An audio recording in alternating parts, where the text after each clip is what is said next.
And it's just great to see so many of us who meet regularly in Tenley Town and have done for a long time, and also those who are coming from more distant places or who can't make it on a Sunday morning to come out even in our area, but who can join us in this way online. Just a little about me. I'm Hugh Byrne. I'm a teacher with the Insight Meditation Community of Washington, IMCW, and been teaching for some 20 years in the area and other places, and very much part of the Center for Mindful Living, and that many of you are part of in Tenley Town. And so it's a real it's a real joy to be together in this way, and I feel both joy in seeing everyone and being together in this way, and kind of as an expression of our interconnectedness at this, in these very, very challenging days and times together. And grateful that we can do this, which we wouldn't have been able to do even a few years ago. So much gratitude in that way. That in this time of physically distancing ourselves, that we can still be together in this way, and our hearts can connect with each other. And that's why it's so lovely to be able to just look at, as I'm talking, I'm looking at all of the faces almost in the same way as, if we were together in person. So the physical distancing, which, is, I think, a better way of saying social distancing, because we're physically separating ourselves, that we're still really connected to each other. And I'm really feeling that right now with all of you, and I'm sure all of you are with all of us together.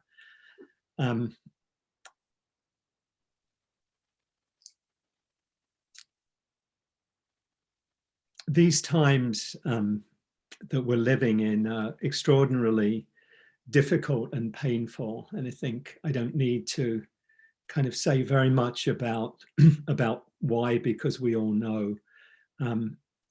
But I do want to focus the theme of today on really on our interconnectedness, and particularly on really the theme of compassion for ourselves, and compassion for others, and compassion for the world.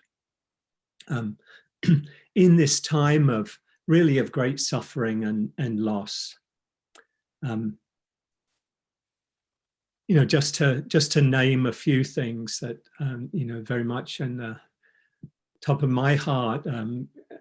Yesterday, it would be the day before now, 630 people died in New York City. I haven't even seen the numbers for yesterday. And we know that the virus and the spread of the virus is, even though we're doing everything we can to contain it, is very much, we're very much not in the most kind of intense part of what we're going to experience here in the US and all around the world, in Italy, in Spain, in France, in the UK, all seeing and likely to see more just losses of dear beings in our lives and in the lives of others. And we know too, if we kind of open our hearts, that the virus really has hardly even begun to spread to the poorer parts of the world, thinking of Africa, parts of Latin America and parts of Asia, where the healthcare systems and the infrastructure is far less developed than in the United States and Europe and the developed world. And one can only imagine the suffering. And so it's really an invitation for us to, I think, this time just to pause and let our hearts open to just the depth of what we're all collectively experiencing, to say nothing, and it's equally in the in the realm of suffering, the suffering of all of the losses of jobs, 10 million in the last 2 weeks in the United States, likely to grow, losses of businesses, and all of the fears that are coming, that we all of us feel. I mean, none of us are free, I think, from the worries and the anxiety and the fear that just for ourselves, for our loved ones, for those around us in our community, in our society, and in our world. Just even to hold that. And I read a piece in the Washington Post from a day or two ago that 45% of adults in the United States say the pandemic has affected their mental health, in serious ways. And 19% said it had a major impact. It was having a major impact. So I want to, at this time, just hold. That's only begins to speak. It's not a whole comprehensive picture of all that's happening in the country and in the world, but just to hold that in our hearts, just the suffering, our own pain, our own fear and worry, and all that's arising for us within this larger field of suffering and loss. But also at the same time to hold all that's ennobling in humans that we've seen, all of the courage and the compassion, the healthcare workers, first responders risking their own lives to care for the sick and the dying, the mental health workers who are dealing with all of the fears and the worries and all the ways in which people are affected by what's happening in our country and in our world. And thinking and feeling too all of the acts of kindness that we've seen, in our own lives from friends and family and in the community. And the things maybe we hear about and we read about, the priest in Italy who gave up his ventilator for a younger person and died, was willing to give up his own life to save someone else. Thinking of all of those who are providing the essential services that allow us to have our food and our public transportation and other services that really make our lives possible in these times. Thinking too of all those who are working to provide credible information, which is so essential in these times. I get the New York Times and the Washington Post. You may have experienced something like this, but the quality of the reporting has been just extraordinary. And yet I can only read about 15 or 20% of what I want to read because, I'd have to spend 6 hours a day reading newspapers, to take it all in. And after a certain amount, that isn't wise as well, particularly if it's affecting one's own kind of sense of well-being. But just holding all of that too, and just inviting you to, as I'm talking, and I'm not going to get more into details right now. There's enough that we already know about, but just to invite you to check in, connect with your own experience right now. Just see what's present and alive for you. Breathe into whatever you're feeling at this moment. Hold it with as much kindness and care as you can. And I'll just continue talking and reflecting a little bit before we go into a formal opening meditation. But as I've reflected and tried to hold my own worries and my own cares and fears, you know, for loved ones and for the world, really, you know, in general, just all of the suffering that we're seeing and learning about. The image that has come to me is that we're all holding pieces of this enormous suffering in our world right now. I shared last week Jack Cornfield's letter to the Bodhisattva response to the coronavirus. And he spoke about us being bodhisattvas. And he says, as bodhisattvas, we're now asked to hold a certain measure of the tragedy of the world and respond with love. And I think that that's really what this moment is asking of us.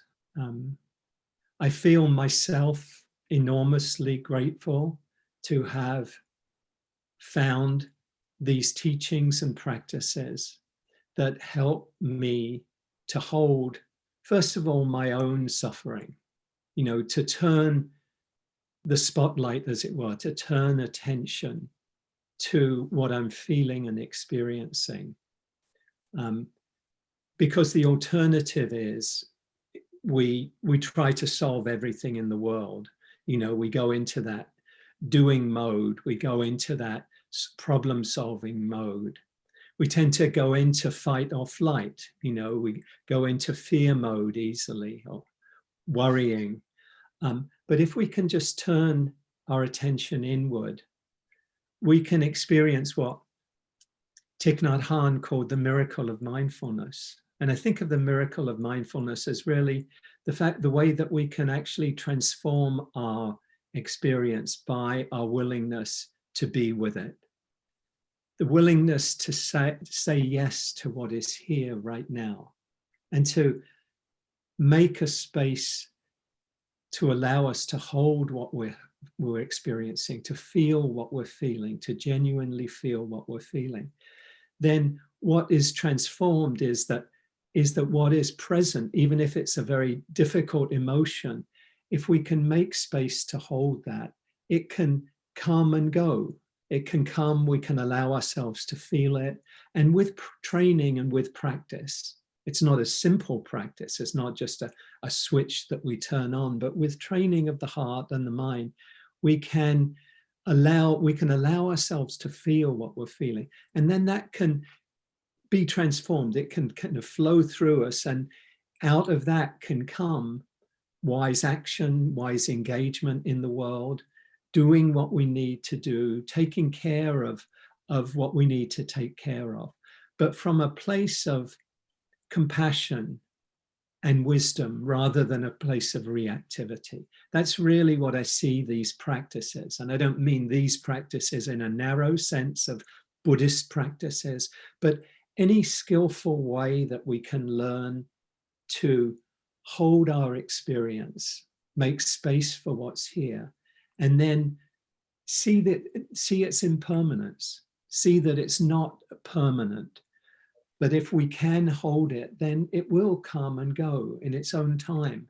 Just as in its time, this virus will pass and become, as we know, in some time, we don't know exactly how long, it will itself become something that, you know, may still be a problem in the way that a flu is a problem, but over time, with a vaccine and with remedies to deal with the symptoms, we hope and, you know, believe from past experience that this too will be transformed, that this, you know, this time will pass, but it's a time that that I think there is much to be done, and much, you know, we're calling on ourselves, I think, or at least we are invited to call on ourselves to respond as kindly and as wisely as we can. To, if it's a helpful archetype for us, to embody the role of a bodhisattva, of somebody, you know, it's not an idealized vision, but it's a vision of ourselves in a somewhat different way than we often can live, you know, that we often living in a way where, you know, we're taking care of business and, you know, it can be at times kind of autopilot. It can times be somewhat self-centered, but it's an invitation to not to forget about ourselves, because we're as important as anybody else, not more, not less, but to see ourselves as part of this larger field of compassion and connection, this larger this world,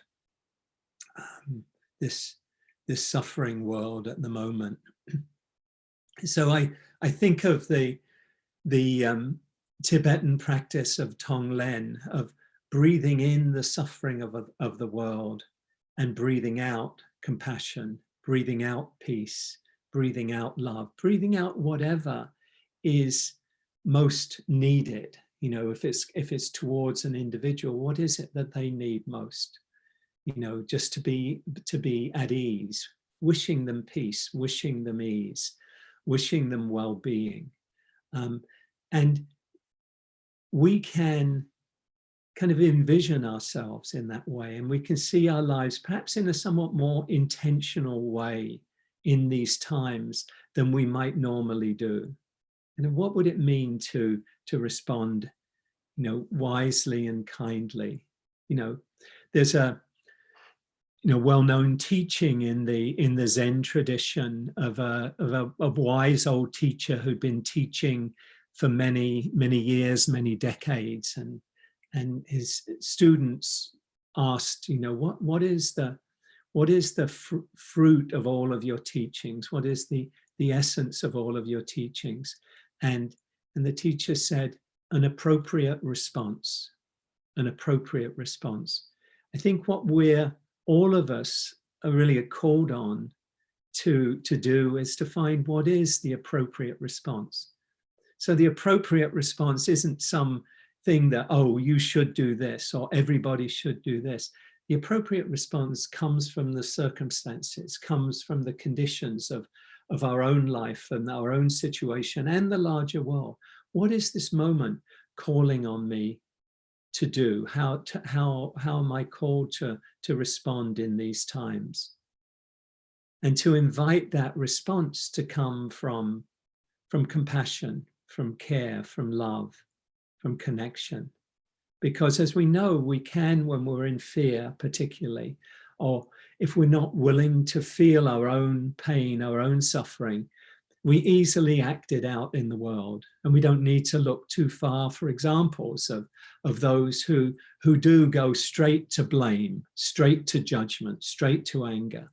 And as James Baldwin said, you know, I think the reason people hold so tightly to their hate is that they realize that if they let go of their hate, they'll have to feel their own pain.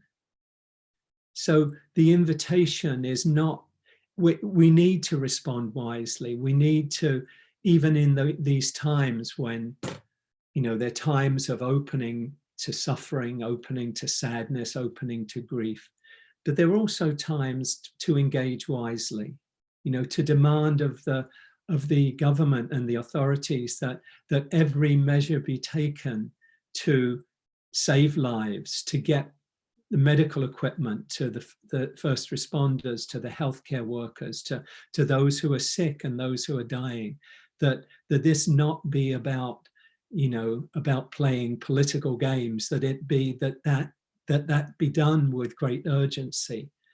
And that's part of it. That's part of compassion. Compassion's been called the quivering of the heart in the face of suffering. And it's not soft compassion, you know, it's compassion for ourselves and for others, but it's not a wishy-washy thing. It can be fierce compassion. It can really be acting with strength and clarity, and it needs to as well. It needs to be balanced by wisdom. What needs to happen? What do we need to do to ensure that lives are saved, that the virus is contained as much as it's humanly possible to do in this society and all of the other countries where it's coming to be engaged, to care deeply for our world. So this Tonglen practice of breathing in breathing in, inviting ourselves to breathe in the cares of the world, the suffering of the world, and to breathe out peace, to breathe out love. And a kind of an adaptation of that, and I think we'll do a practice of this a little bit later in our time, is to breathe in compassion for ourselves. Because if we're not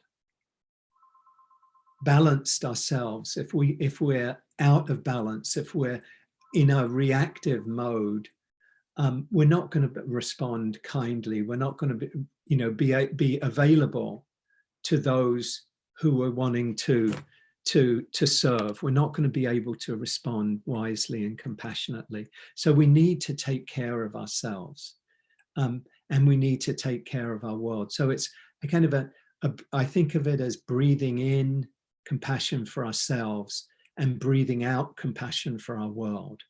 I mean, and it's lovely. Chris Germer, who teaches a mindfulness, self-compassion classes, and a wonderful teacher, he talks about breathing in. He has a meditations of breathing in compassion for ourselves, breathing out compassion for others, individuals, or for the world, others, the world at large, the suffering of the world.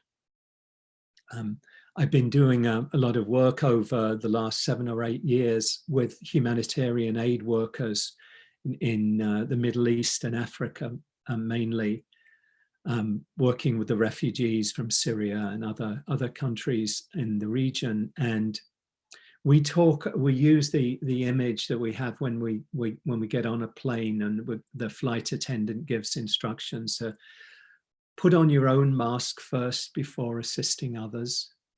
And I think of this very much in terms of how we need to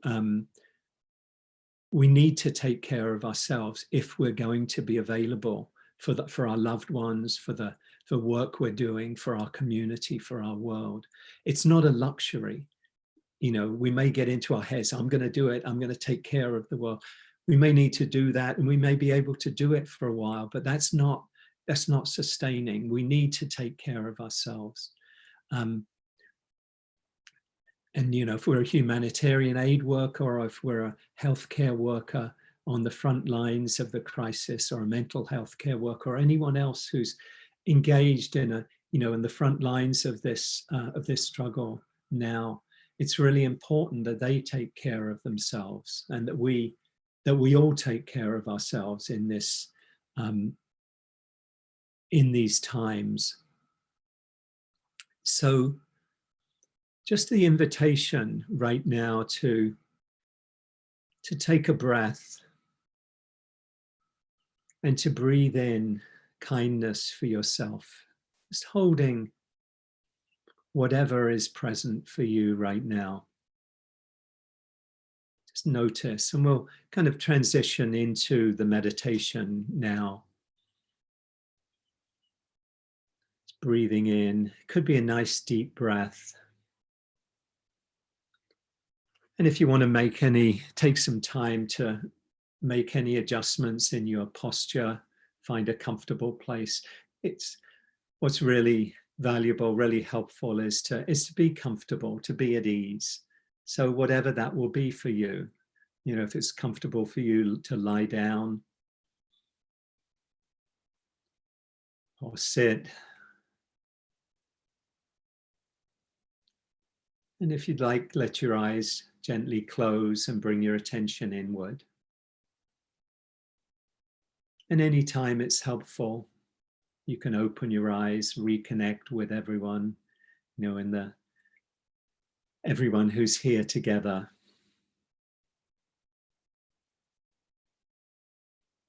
Or you can keep your eyes open if that's more helpful. And you might just take a nice few deep breaths, a nice full deep in breath.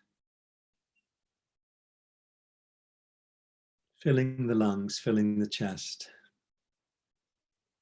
And releasing, letting go on the out breath. Take a few of these longer, deeper breaths as a way of just inviting the body and the mind to relax and to be at ease.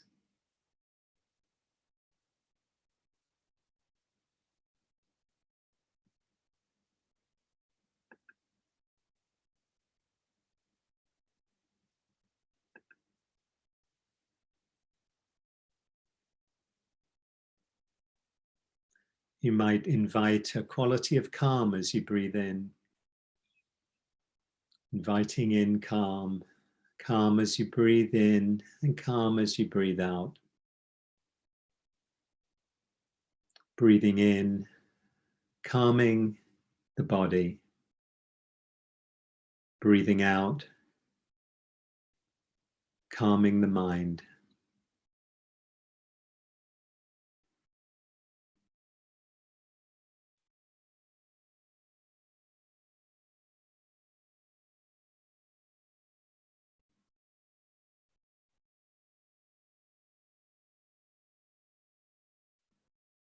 Let the deep breath be a way of relaxing, helping you settle into being here right now.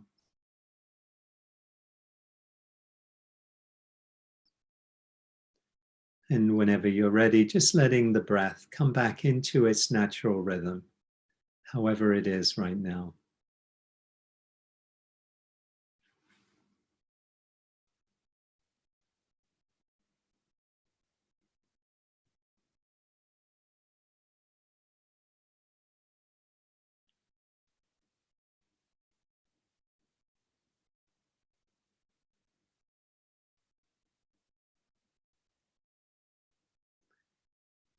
Might do a brief scan of your body,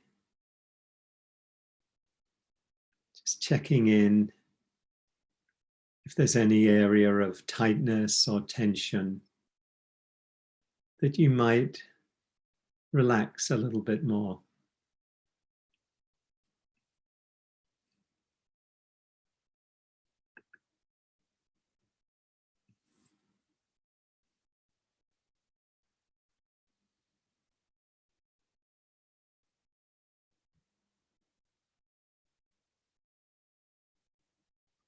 You might pay particular attention to your eyes and eye muscles and facial muscles. Let your attention rest there for a moment or two and invite a softening, maybe letting your corners of your eyes and your mouth come into a slight smile, inviting a relaxing, the face, the eyes, the mouth. Coming down to the shoulders, where we often hold a lot of tension. Just inviting a relaxing of the shoulders.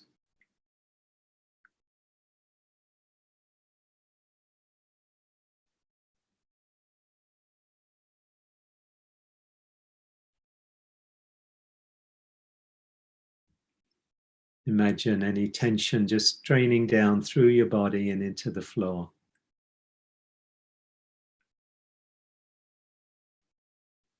Coming into the torso, the chest and the belly, where we tend to hold a lot of our tension. If we're stressed or busy or fearful, we often tense the muscles, the belly. The breath gets shorter, shallower. So inviting a relaxing of the muscles, the belly, letting the breath come into a relaxed, open belly. Maybe a nice deep breath into the belly.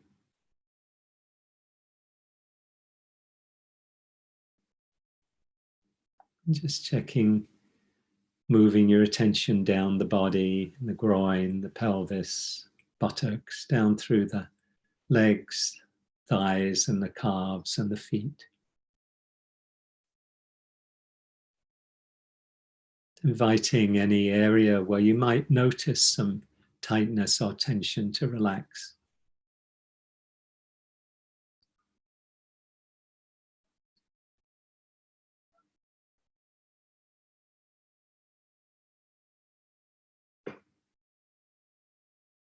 relaxing the hands, just aware of whatever sensations are present in the hands and in the feet and in the body as a whole, relaxing the body, inviting a sense of ease. When the body is relaxed, it helps us to relax the mind.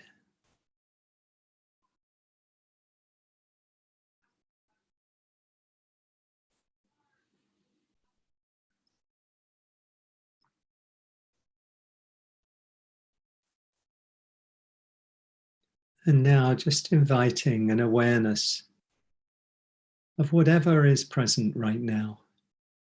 Just notice what's predominant in your experience.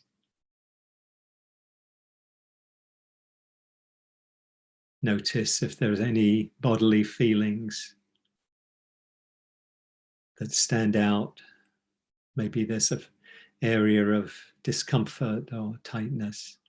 See if you can invite that area to relax and be at ease. Maybe there's a strong emotion that you're aware of. It might be some sadness or grief,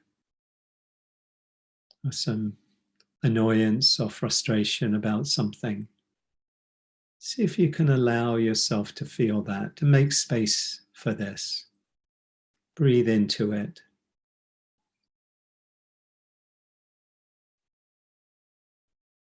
In Rumi's words, welcoming the guests. See if you can welcome this guest, whatever it is right now. Maybe it's a busy mind, lots of thoughts. Just notice that with kindness, with care.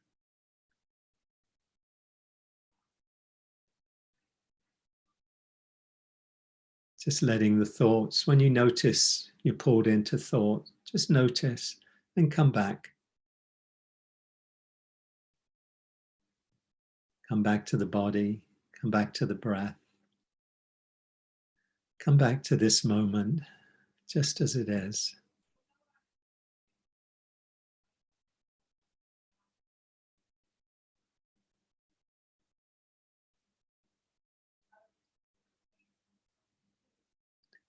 If it's helpful, you can put a hand on your chest, or maybe on your belly, or both. Just connecting with this life that's here. Bringing kindness, compassion to yourself, to your own experience right now.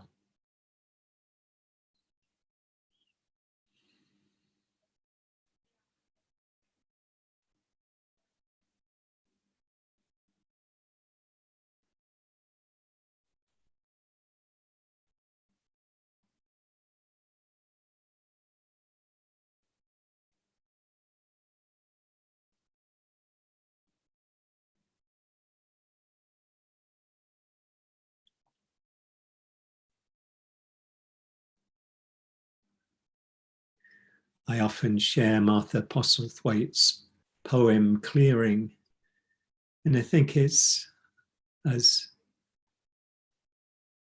called for right now as any time. She says, do not try to save the whole world or do anything grandiose. Instead, create a clearing in the dense forest of your life and wait there patiently until the song that is yours alone to sing falls into your open, cupped hands and you recognize and greet it. Only then will you know how to give yourself to this world so worthy of rescue. So if this image is helpful of stepping out of the dense forest of our lives for a time and just opening to what's here, creating a space, creating a clearing, and allowing ourselves to feel and to hold whatever is arising in body, in the heart, and in the mind, with kindness, with compassion, with care. so that we can and we might go back out into the world, so worthy of rescue, so worthy of our courage, our compassion, our care.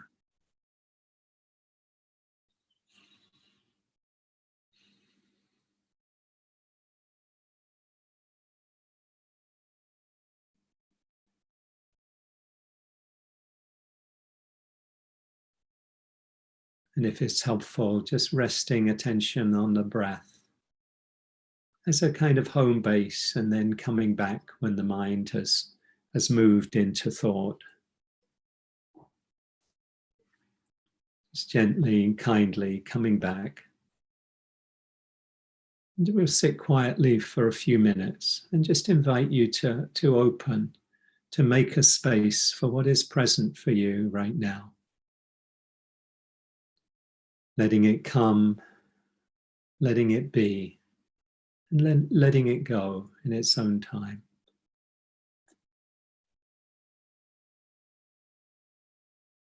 If we don't fight with a strong emotion or mind state, we don't try and suppress it, then it can self-liberate, the term used in Tibetan Buddhism. It can kind of come and go in its own time. We can just make the space for it, create the clearing.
Remembering the words of Dorothy Hunt, peace is this moment without judgment.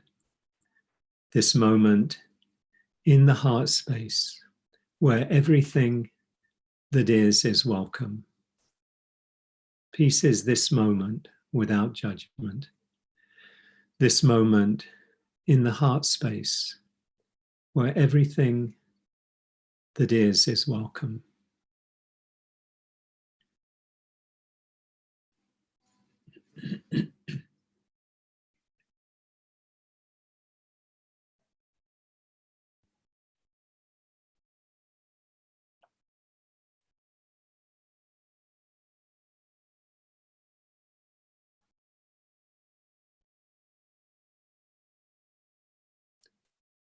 This from the Sufi teacher Pir Vilayat. Overcome any bitterness that may have come because you were not up to the magnitude of pain entrusted to you. Like the mother of the world who carries the pain of the world in her heart, you are sharing in a certain measure of that cosmic pain and are called upon to meet it in joy instead of self-pity. Like the mother of the world who carries the pain of the world in her heart, you are sharing in a certain measure of that cosmic pain and are called upon to meet it in joy instead of self-pity.